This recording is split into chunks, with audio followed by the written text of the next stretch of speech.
परिचय।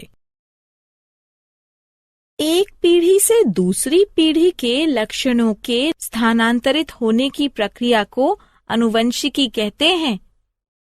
हाँ, नई जातियों की उत्पत्ति में आनुवंशिकी की महत्वपूर्ण भूमिका है।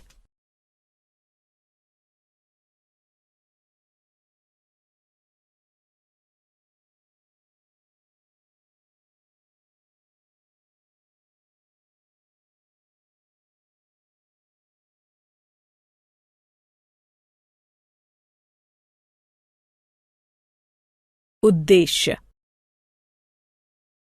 इस पाठ के अंत में आप निम्न करने में सक्षम हो जाएंगे। आनुवंशिकी को परिभाषित करना, जनन के दौरान रूपांतरण के संचयन को समझना, वंशागति लक्षणों को समझना, लक्षणों की वंशागति के नियम, मेंडल का योगदान को समझना, प्रभाविता के सिद्धांत की पहचान करना, विसंयोजन के नियम को समझना, स्वतंत्र अपव्यूहन के नियम को समझना, ये समझना कि लक्षण कैसे परिलक्षित होते हैं, लिंग निर्धारण की प्रक्रिया समझना, जनन के दौरान विविधता का संचयन, माता पिता तथा उनकी संतति में उत्पन्न होने वाले अंतर तथा भाई बहनों के बीच अंतर को विविधता कहते हैं। केवल वे विविधताएं वंशागत होती हैं जो जीवधारियों की जनन कोशिकाओं में दिखाई देती हैं। ये विविधता जाति का निर्माण करने वाले गुण सूत्र में जीन के संयोग से अथवा उत्प्रेरण के कारण पैदा होती है। माता पिता यानी जनक द्वारा प्राप्त वंशागत लक्षणों के कारण शारीरिक संरचना में समानता होती है तथा अंतर बहुत कम होते हैं, किंतु यौन क्रिया द्वारा जनन करने वाले जीवों के आगे आने वाली पीढ़ियों में विविधताएं उत्पन्न हो जाती हैं। एक ही माता पिता की दो संतानें समान नहीं होती, इससे संतति में अंतर उत्पन्न होता है। इस प्रकार प्रत्येक पीढ़ी के बाद विविधताओं के संचयन के कारण भिन्नता उत्पन्न होती है। विकास के लिए विविधता कच्चे पदार्थ के समान है, आनुवंशिकी का आधार है, जीवों के नए प्रकार बनाता है, जीवों को बदले वातावरण से अनुकूलन करने में सहायता प्रदान करता है तथा प्रत्येक जीव को एक विशिष्ट पहचान देता है।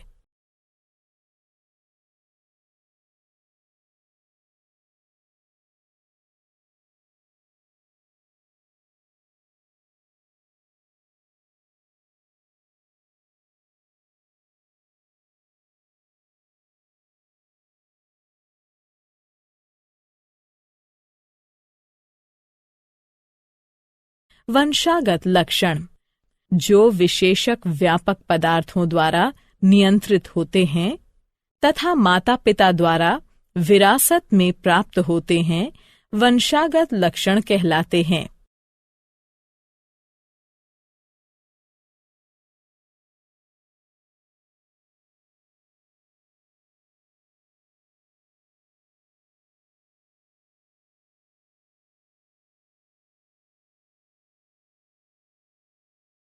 गतिविधि। मनुष्य के कान दो प्रकार के होते हैं, मुक्त कर्णपाली वाले कान, जुड़े कर्णपाली वाले कान। हम दूसरे सभी के कानों का निरीक्षण करके वंशागति की प्रक्रिया को अधिक अच्छी तरह से समझ सकते हैं। हम देखते हैं कि हमारे कुछ मित्रों की कर्णपालियां मुक्त हैं, जबकि कुछ एक की कर्णपालियां जुड़ी हुई हैं।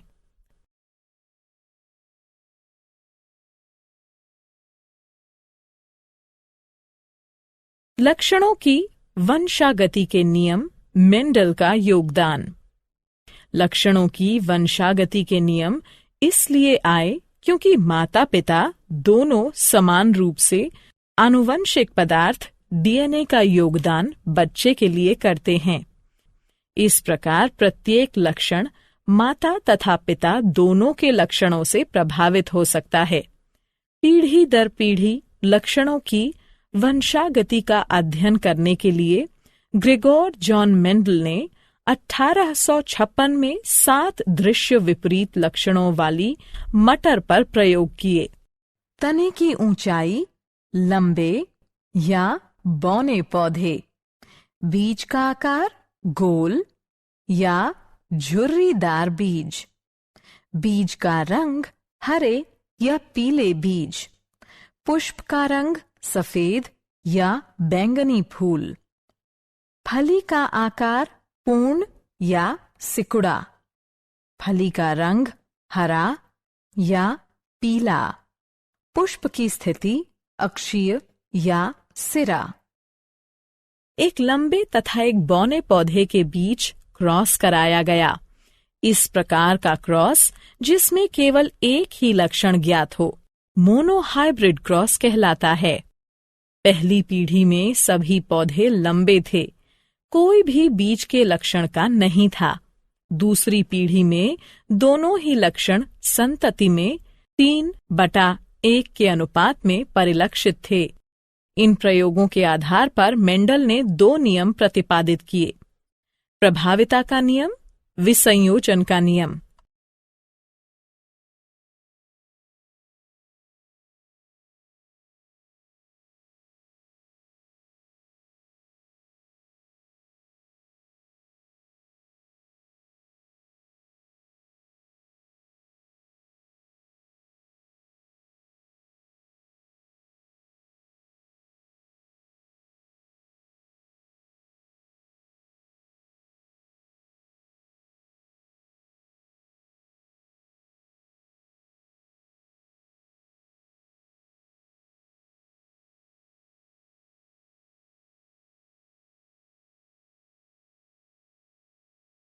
प्रभाविता का नियम। मेंडल ने कहा कि 2 विपरीत लक्षणों में से संतति में केवल एक ही लक्षण F1 पीढ़ी में परिलक्षित होता है। वे लक्षण जो कि प्रथम पीढ़ी में परिलक्षित हैं, अर्थात लंबाई, यह प्रभावी लक्षण है, जबकि जो लक्षण प्रथम पीढ़ी में परिलक्षित नहीं है, अर्थात बौनापन, तो ये अप्रभावी लक्षण है। विसंयोजन का नियम।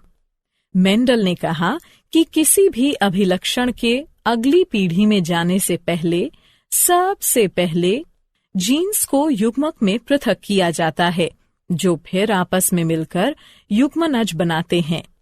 इसी प्रकार अपने प्रयोग में मेंडल ने बीज के 2 अभिलक्षण चुने: बीज का रंग पीला या हरा, बीज का आकार गोल या झुर्रीदार।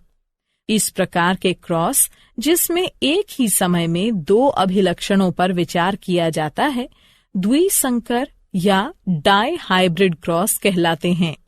प्रथम पीढ़ी में सभी पौधों के बीज गोल तथा पीले रंग के हैं, इसलिए गोल तथा पीला प्रभावी लक्षण है, जबकि हरा तथा झुर्रीदार अप्रभावी लक्षण है।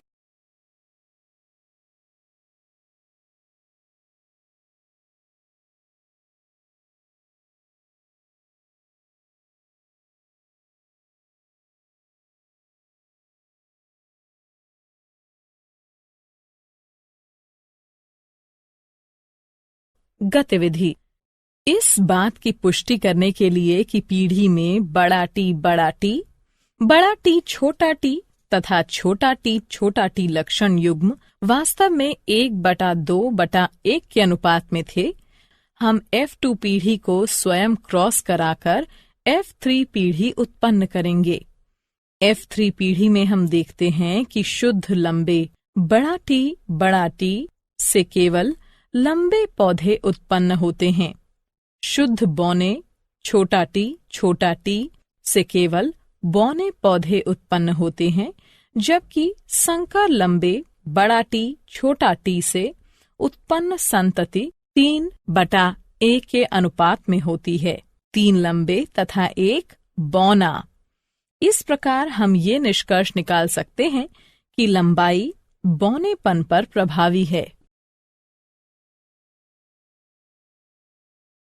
स्वतंत्र अपव्यूहन का नियम। जनक पीढ़ी में अभिलक्षण के स्रोत के परे अगली पीढ़ी में प्रत्येक अभिलक्षण स्वतंत्र रूप से वंशागत होते हैं। प्रत्येक जीन सेट डीएनए के एक अकेले धागे के रूप में नहीं, बल्कि स्वतंत्र टुकड़ों के रूप में होता है, जिसे गुणसूत्र कहते हैं। इस प्रकार प्रत्येक कोशिका में गुणसूत्र की 2 प्रतियां होती हैं, एक नर जनक तथा दूसरी मादा जनक के लिए। जाति के डीएनए के स्थायित्व को सुनिश्चित करने के लिए प्रत्येक गैमीट हर एक जोड़े के लिए एक गुणसूत्र लेता है जब 2 युग्मक संयोग करते हैं। लक्षण कैसे परिलक्षित होते हैं? प्रत्येक यूकेरियोटिक कोशिका में गुणसूत्र होता है जो डीएनए के लंबे धागों से मिलकर बना होता है।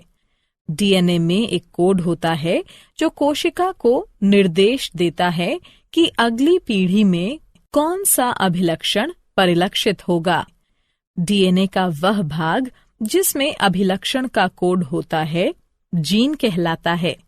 प्रत्येक कोशिका में गुणसूत्र की 2 प्रतियां होती हैं, पिता से 1 तथा माता से 1। प्रत्येक गैमीट माता पिता से 1 क्रोमोसोम लेता है।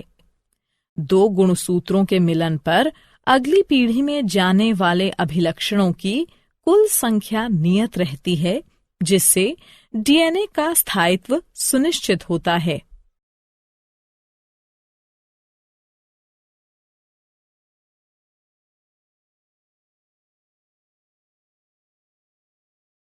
लिंग निर्धारण। बहुत से मनुष्य क्रोमोसोम में 1 प्रति माता की तथा 1 प्रति पिता की होती है तथा इस प्रकार के 22 जोड़े होते हैं, जिनमें से एक जोड़े को सेक्स गुणसूत्र कहते हैं। ये सेक्स गुणसूत्र हमेशा आदर्श जोड़ा नहीं होता है। स्त्रियों में एक्स गुणसूत्र का आदर्श जोड़ा होता है, लेकिन पुरुषों में एक गलत मेल का जोड़ा होता है, जिसमें सामान्य आकार का एक एक्स क्रोमोसोम तथा दूसरा छोटा होता है, जिसे वाई क्रोमोसोम या गुणसूत्र कहते हैं। इसलिए स्त्रियां XX हैं तथा पुरुष XY। अंतरंग के दौरान माता हमेशा X गुणसूत्र का योगदान प्रदान करेगी, चाहे बच्चे का लिंग कुछ भी हो, जबकि पिता द्वारा दिए गए गुणसूत्र योगदान से बच्चे का लिंग निर्धारित होता है। जो संतान अपने पिता से X गुणसूत्र वंशागत करेगी, वो बेटी होगी, जबकि जो संतान अपने पिता से Y गुणसूत्र वंशागत करेगी, वो पुत्र होगा। क्या आप जानते हैं, आनुवंशिकी नाम बेटसन द्वारा 1906 में रखा गया था। मेंडल को आनुवंशिकी का पिता कहते हैं।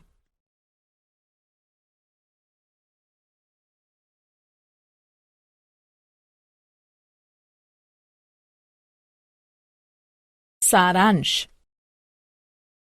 आइए जो कुछ हमने सीखा है उसे संक्षेप में दोहराएं।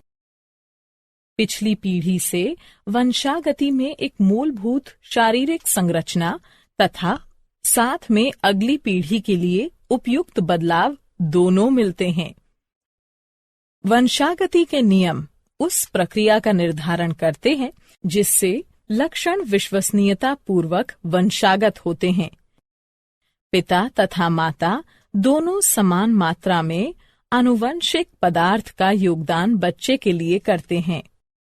मेंडल ने अपने जनन प्रयोगों के लिए विपरीत अभिलक्षणों वाली 7 जोड़ी मटर का प्रयोग किया। F1 पीढ़ी में मोनोहाइब्रिड क्रॉस से मेंडल द्वारा प्राप्त सभी पौधे लंबे थे। F2 पीढ़ी में सभी पौधे लंबे नहीं थे तथा उनमें से 1/4 बौने थे। इन क्रॉस के द्वारा प्रभाविता नियम तथा संयुग्मों की शुद्धता या विसंयोजन नियम कार्यकारी हुआ। डाई हाइब्रिड क्रॉस में मेंडल को F2 पीढ़ी में 9/3 1/3/1 का अनुपात प्राप्त हुआ। इससे स्वतंत्र अपव्यूहन के नियम की खोज हुई। जीन डीएनए से बनते हैं जो लक्षणों की अभिव्यक्ति के लिए आवश्यक प्रोटीन का निर्माण करते हैं। मनुष्य में किसी भी व्यक्ति का लिंग आनुवंशिकी द्वारा निर्धारित होता है। मनुष्यों में गुणसूत्र के 23 जोड़े होते हैं। 23वें जोड़े को लिंग गुणसूत्र कहते हैं। स्त्रियों में XX प्रकार के सेक्स गुणसूत्र होते हैं, जबकि पुरुषों में XY प्रकार के सेक्स गुणसूत्र होते हैं। इस प्रकार पुरुषों में 44+XY युग्म तथा स्त्रियों में 44+XX युग्म के गुणसूत्र होते हैं। जीवधारियों के सामान्य लक्षणों में शारीरिक कार्यकारी अथवा व्यवहारिक बदलाव को रूपांतरण कहते हैं।